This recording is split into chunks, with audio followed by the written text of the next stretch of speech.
26/5/2025 ಮನಗೂಳಿಯಲ್ಲಿರುವಂತಹ Canara bank manager ಬಂದು ಒಂದು ಕಂಪ್ಲೇಂಟನ್ನು ಕೊಡ್ತಾರೆ. ದಿನಾಂಕ 24, 25 4 ಸ್ಯಾಟರ್ಡೆ ಮತ್ತು ಸಂಡೇ ಇರುತ್ತೆ. 23ನೇ ತಾರೀಕು ಸಾಯಂಕಾಲದ ಹೊತ್ತು ಎಲ್ಲ ಲಾಕ್ ಮಾಡಿ ಹೋಗಿರ್ತಾರೆ. 25ನೇ ತಾರೀಕು ಅವರ ಪ್ಯೂನು ಕ್ಲೀನಿಂಗಿಗೆ ಅಂತ ಬಂದಾಗ ಶಟರ್ಸ್ ಲಾಕ್ ಕಟ್ ಆಗಿರೋದು ಗಮನಕ್ಕೆ ಬರುತ್ತೆ. ತದನಂತರ ಪೊಲೀಸ್ ಇಲಾಖೆಯ ಮಾಹಿತಿಯನ್ನು ಕೊಡ್ತಾರೆ. ಸೊ ಪರಿಶೀಲಿಸಿದಾಗ ಯಾರೋ ಕಳ್ಳರು ಬ್ಯಾಂಕ್ನಾಗೆ ಬಂದುಬಿಟ್ಟು ಕಳ್ಳತನ ಮಾಡ್ಕೊಂಡು ಹೋಗಿರುವಂಥದ್ದು ಗಮನಕ್ಕೆ ಬರುತ್ತೆ. ಸೊ ಅವರು ಟೋಟಲ್ ಇವ್ಯಾಲ್ಯೂಯೇಟ್ ಇವಾಗ ಮಾಡಿದ್ದಾರೆ. ಇವ್ಯಾಲ್ಯೂಯೇಟ್ ಮಾಡಿದ್ರಲ್ಲಿ ಸುಮಾರು 59 kg ಗೋಲ್ಡು ಕಳ್ಳತನ ಆಗಿದೆ. ಈ ಬಂಗಾರ ಈ ಲೋನಿಗೆ ಅಂತಂತೇಳಿ ಜನರು ಬಂಗಾರ ಅಡವಿಟ್ಟು ದುಡ್ಡನ್ನು ತೆಗೆದುಕೊಂಡದ್ದು ಅಂತಂತ ಹೇಳಿದ್ದಾರೆ.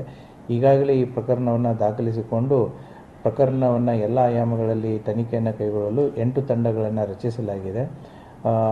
ಇನ್ವೆಸ್ಟಿಗೇಷನ್ ಪ್ರೋಗ್ರೆಸಿವ್ ಆಗಿದೆ ಮತ್ತು ಆದಷ್ಟು ಬೇಗನೆ ಆರೋಪಿಗಳನ್ನು ಬಂಧಿಸಿ ಪ್ರಕರಣವನ್ನು ಒಂದು ತಾರ್ಕಿಕ ಅಂತ್ಯಕ್ಕೆ ತರಲಾಗುವುದು. Download ShareChat.